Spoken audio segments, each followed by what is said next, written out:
We begin with this Fox News alert. Confusion and bewilderment from those tasked with enforcing our border security after the ICE chief tells them, leave most illegals alone.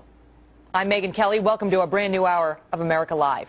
According to a report in the Washington Times, new guidance from U.S. Immigration and Customs Enforcement, or ICE, from their top chief to the agents, telling them to focus on apprehending terrorists and criminals as opposed to garden variety illegals whose only crime was their illegal entry into the country, has many of ICE's rank-and-file agents wondering who is responsible for tracking down millions of illegals who are entering the United States.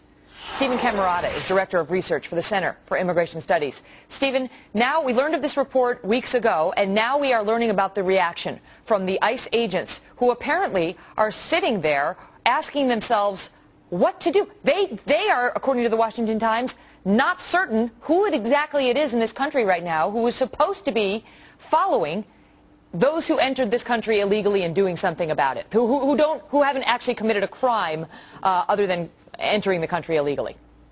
Right. Well, look, there's nothing wrong with prioritizing. Obviously, you want to make sure you get a criminal or terrorist out of the country first. You want to put your resources on those individuals first. But this memo seems to indicate or imply that if you're just in the United States illegally and you're using false documents and you're doing the normal things that illegal immigrants do, well, you get a free pass. And it's demoralizing and it's very confusing to the people who are charged with enforcing our immigration laws. And I think that seems to be the reaction we're seeing from these folks. What exactly are we supposed to do? Most of the people we come across are not hardened criminals or terrorists. So are you asking us not to do our job? And I think that's very troubling, both as a matter of policy and in terms of the morale effect it has on our agents. You know, it's one thing for John Morton, head of ICE, to say you have to prioritize because he says they don't have the budget to go after every illegal in this country. So he says first, start with the terrorists and start with the ones who have committed, felonies once they're in this country, who behave as criminals once they're in this country.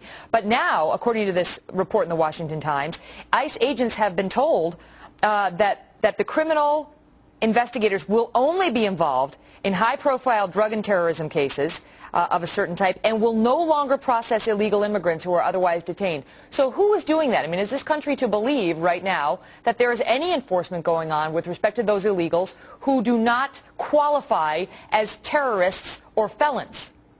Right. Obviously, that would mean that most people who are here illegally are pretty much going to get a free pass. So it demoralizes. It seems to be a real change in policy as well as encouraging more illegal immigration. So it really doesn't make sense. Again, there's nothing wrong with saying we're going to start with the worst of the worst and work our way down. But to say we're only going to do the worst of the worst, which seems to be what this memo is saying, is in effect changing public policy. We have these laws on the books, but now, is the administration saying, we simply aren't going to enforce it? That's what these high-up folks in ICE are asking, because they can't even tell exactly what's going on, and that's a very bad situation. You know, Lamar Smith, a Republican out of the state of Texas, has said the administration is, in his view, not serious about enforcing the immigration laws, and he cites this memo from John Morton as an example. He says that ICE is actually running under its average daily detention capacity. In other words, they've got the ability to detain more illegals. They're just not doing it. And according to him, deportations are down in this country right now, and catch and release policies are back. In other words, catch them if they didn't actually commit some felony once they've gotten into the country, release them back out into the community, and apologize later if they go on to commit a crime. Is that a fair accusation?